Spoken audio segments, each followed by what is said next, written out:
one of the tracks you did have out last year, which was called "Where Does the Extra £3 Go?" I mean, I thought that was quite a clever tune. You just want to tell us what that was about? Where does the extra £3 gone? Not in my pocket, nah.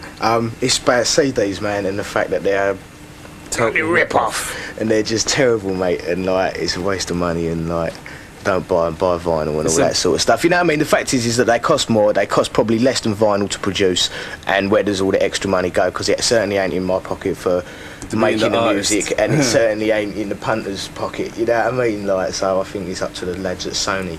Like, we just thought we'd wise up some people to the big conspiracy in a massive industry, because it started off, it's kind of a Sony thing. I don't want to single them out, but it's all the companies, but companies like Sony who just lost out in a big way when Betamax just died, and they must have thought, boy, we ain't gonna get trapped in that. So as soon as you know what I mean, they're not gonna get trapped again. So as soon as a new music form come out, Sony suddenly took over a record company, and they were producing CDs on a manufacturing level. So they manufacture the hardware, they do the software. Now they're in charge of the artists. They've already got the management. So they're just getting control. Sort of.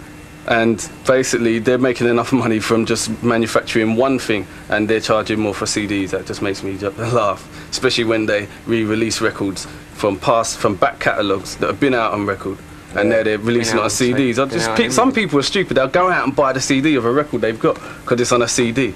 And the fact is, the hours we spend and graft in a studio trying to get the sound crystal, you ain't gonna hear the difference between a CD and a vinyl. It's more or less the same, except for an age thing. Yeah, there ain't that many people with sets nice enough to hear the difference on anyway. Yeah. You know what I mean? Everyone's got their Amstrad stuff. Yeah, they're dodgy hi-fis. Who's got the wicked in banging out some business like to hear the difference between a CD and a record? It's silly, isn't it? Sort of thing. You know what I mean? Waste of money. You just got to watch what you're doing. Check yourself before you wreck yourself.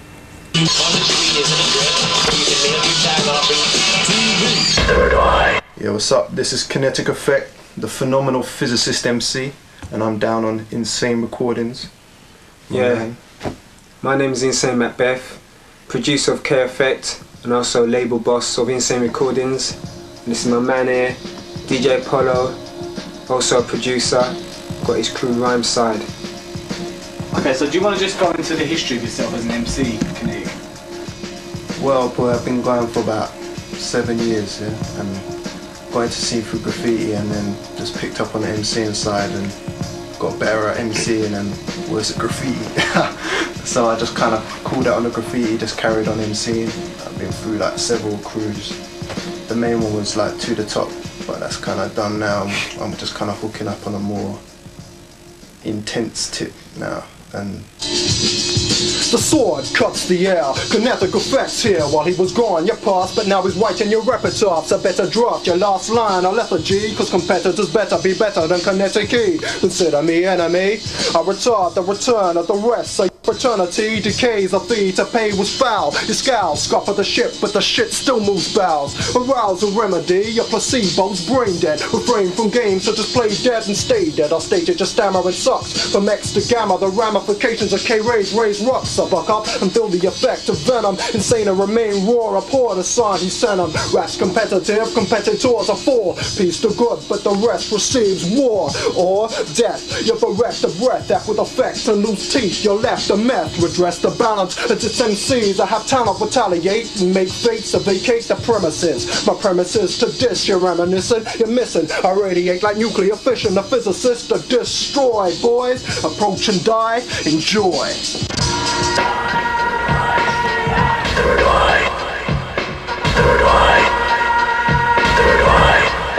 Take the techno.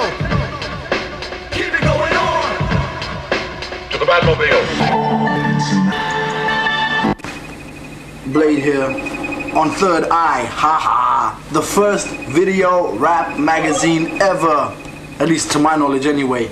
I hope you enjoyed the interviews that you'll be seeing. You'll be seeing Mello, whoever, but next on the interview list, Blade. Oi, fuck off, I'm playing. I don't want to do an interview anymore.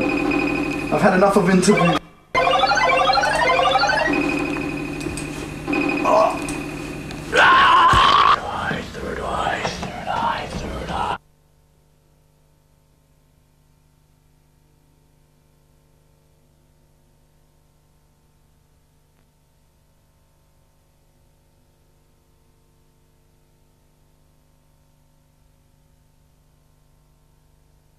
I just basically got started back in like early 80s. I started writing lyrics and whatever, and I was rapping over instrumentals or like tapes I was getting from States, from friends and whatever.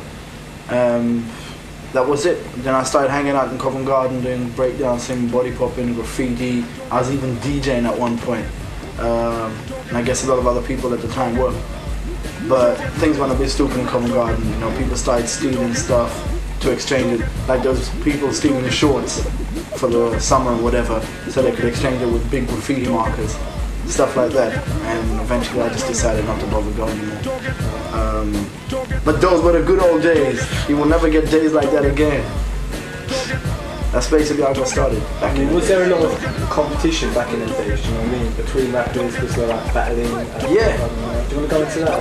Alright, well I got my name recognized in Covent Garden because the first thing I did was battle somebody. I went there and I was a nobody and I battled this guy called Cat. On the first night he beat me, but the revenge was out. And the reason basically I guess why he won is because everybody knew who he was and no one knew who I was. And that was it. He had a lot of support and I had nobody. Same as Nice, you know, hang alone, solo, single, the one, the only, I'm lonely. But that was it. There was a lot of breakdance battles going on, there was body popping, and there was always police interfering, you know, like in the tube station at Charing Cross. There's police always coming down trying to cause riots and whatever on Saturdays. But we weren't having none of that, were we, boys? What views and opinions do you have on the UK scene at the moment? How do you feel about a lot of material being put out on the UK scene? You like it? Don't like it? You don't know? You don't want to answer this question? No, I'm only joking. No, I think, me personally, I think there's more creativity coming out of the UK at the moment than there is from the States. A lot of people would argue that point, but a lot of those people are dumb fucks that have been brainwashed by listening to radio stations, you know, that basically plug nothing but US stuff. Now, I got nothing against the US material, apart from the fact that a lot of it sounds the same. But, you know, it's, for them, because America is so big, most of them are only interested in making money. A lot of them were not even rappers 8 months ago, and they come up with an album that makes it massive. Why? Because America is big, so they get away with it. So they can come out with shit and get away. And there's also like that thing about one DJ said about competition. Alright? They don't have enough competition there. Everyone is together. And everyone's together in a very, very friendly way, whatever. I'm friends with a lot of the rap groups in the country and whatever. But at the same time, I still know that there's competition that comes in some aspects. So that keeps it alive. You know, that keeps us going and whatever.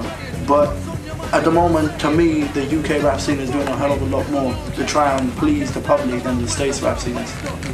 That's my personal opinion. And why do you think that is? I don't know. Why do you think they? Well, they have to work harder. It's like when I was looking for a job. I couldn't find a job because of the way I was dressed. So I used to go and look for jobs like every day and try basically busting out my balls to try and get a job and whatever, and it was impossible. But I knew that if I ever got that job, I'd be working hard because I didn't have anything. And basically that's the reason why, because like the UK rap groups or whatever do not have anything.